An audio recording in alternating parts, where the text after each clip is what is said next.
ओम श्री गणेशाय नमः। तारकासुर के सताए हुए देवताओं का ब्रह्मा जी को अपना दुख सुनाना, ब्रह्मा जी का उन्हें पार्वती के साथ शिव के विवाह के लिए उद्योग करने का आदेश देना, ब्रह्मा जी के समझाने से तारकासुर का स्वर्ग को छोड़ना और देवताओं का वहाँ रहकर अपने लक्ष्य के लिए प्रयत्न करना।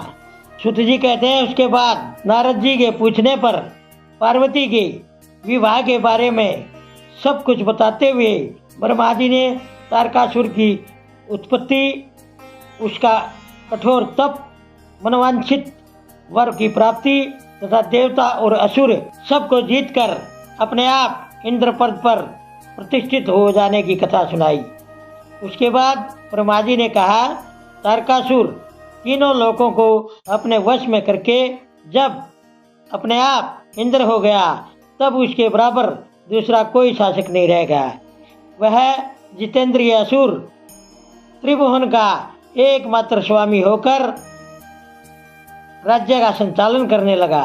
उसने सभी देवताओं को निकालकर उनकी जगह दैत्यों को स्थापित कर दिया और विद्याधर आदि देवयोनियों को अपने आप अपने कर्म में लगाया। मुने उसके बाद तारकासुर के सताए हुए इंद्र आदि सभी देवता बहुत दुखी और अनाथ होकर मेरी शरण में आई। उन सब ने मुझ प्रजापति को प्रणाम करके बड़ी भक्ति से अपनी दारुण दुख की बातें बताकर कहा, प्रभु आप ही हमारी गति हैं, आप ही हमें कर्तव्य का उपदेश देने वाले हैं और आप ही हमारे दाता एवं उद्धारक हैं। हम सब देवता तारकासुर नामक अग्नि में जल कर बहुत दुखी हो रहे हैं। जैसे सन्निपात रोग में प्रबल औषधि भी निर्बल हो जाती है, उसी प्रकार उस असुर ने हमारे सभी उपायों को बलहीन बना दिया है। भगवान विष्णु के सुदर्शन चक्र पर ही हमारी विजय की आशा टिकी है, परंतु वह भी उसके कंठ पर कुंठित हो गया। उसके गले में पड़कर वह ऐसा जान पड़ता है मानो उस असुर को फूल की माला पहनाई गई हो। मुने देवताओं की यह बात सुनकर मैंने उन सब से कहा, देवताओं मेरे ही वरदान से दैत्य तारकासुर इतना बढ़ गया है, इसलिए मेरे हाथों ही उसका वध होना उचित नहीं। जो जिससे पलकर बढ़ा हो उसका उसी के द्वारा वध होना कोई अच्छा कार्य नहीं है। विष के वृक्ष को भी यदि अपने आप खींचकर बड़ा किया गया हो तो उसे अपने आप काटना अनुचित माना गया है।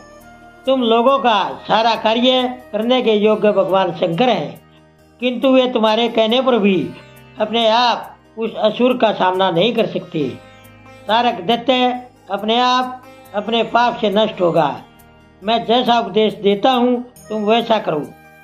मेरे वर के प्रभाव से न मैं तारकासुर का वध कर सकता हूँ, न भगवान विष्णु कर सकते हैं और न भगवान शंकर ही उसका वध कर सकते हैं। दूसरा कोई वीर पुरुष अथवा सारे देवता मिलकर भी उसे नहीं मार सकते। यह मैं सच्ची बात बताता हूँ। देवताओं, यदि शिवजी के वीर्य से कोई पुत्र पैदा हो तो वही तारक दैत्य का वध कर सकता है, दूसरा नहीं। सूर श्रेष्ठगण, इसके लिए जो उपाय मैं बताता हूँ उसे करो। महादेव जी की कृपा से वह उपाय जरूर सिद्ध होगा। पूर्व काल में जिस दक्ष कन्या सती ने दक्ष के यज्ञ में अपने शरीर को त्याग दिया था, वही इस समय हिमालय पत्नी मेनका के गर्भ से पैदा हुई है। यह बात तुम्हें भी याद है। महादेव जी उस कन्या का पानी ग्रहण जरूर करेंगे। तथापि देवताओं, तुम अपने आप भी इसके लिए कोशिश करो। तुम अपनी कोशिश से ऐसा करो जिससे मेनका कुमारी पार्वती में भगवान शंकर अपने वीर्य का आधान कर सकें। उनके वीर्य को प्रस्खलित करने में केवल पार्वती ही समर्थ हैं, दूसरी कोई शक्ति ऐसा नहीं कर सकती। गिरिराज की पुत्री वे पार्वती इस समय युवावस्था में प्रवेश कर चुकी हैं और हिमालय पर तपस्या में लगे हुए महादेव जी की रोजाना सेवा करती हैं। अपने पिता हिमवान के कहने से काली शिवा अपनी 2 सखियों के साथ ध्यान प्राण परमेश्वर शिव की सेवा करती हैं। तीनों लोकों में सबसे अधिक सुंदरी पार्वती शिव के सामने रहकर रोजाना उनकी पूजा करती हैं। तथापि वे ध्यान मगन महेश्वर मन से भी ध्यानहीन स्थिति में नहीं आते,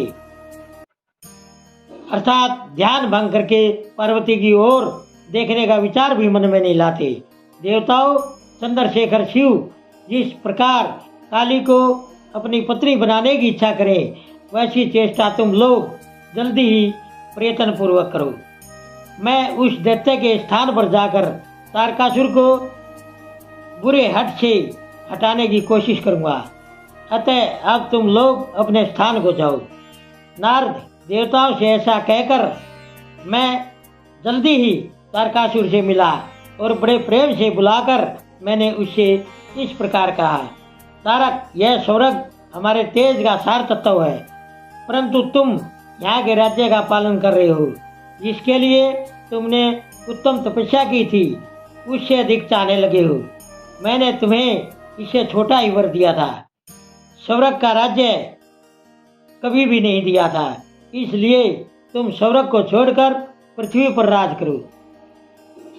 है सूरश्रेष्ठ, देवताओं के योग्य जितने भी कार्य हैं वे सब तुम्हें वहीं सुलभ होंगे, इसमें विचार करने की जरूरत नहीं है। ऐसा कहकर उस असुर को समझाने के बाद मैं शिवा और शिव को याद करके वहां से अदृश्य हो गया। तारकासुर भी स्वर्ग को छोड़कर पृथ्वी पर आ गया और शोणितपुर में रहकर वह राज्य करने लगा। फिर सब देवता मेरी बात सुनकर मुझे प्रणाम करके इंद्र के साथ खुशी खुशी बड़ी सावधानी के साथ इंद्रलोक में गए। वहां जाकर आपस में मिलकर सलाह करके वे सब देवता इंद्र से प्रेम पूर्वक बोले, भगवान शिव की शिवा में जैसे भी काम मूलक रुचि हो वैसी ब्रह्मा जी की बताई हुई सारी कोशिश करो।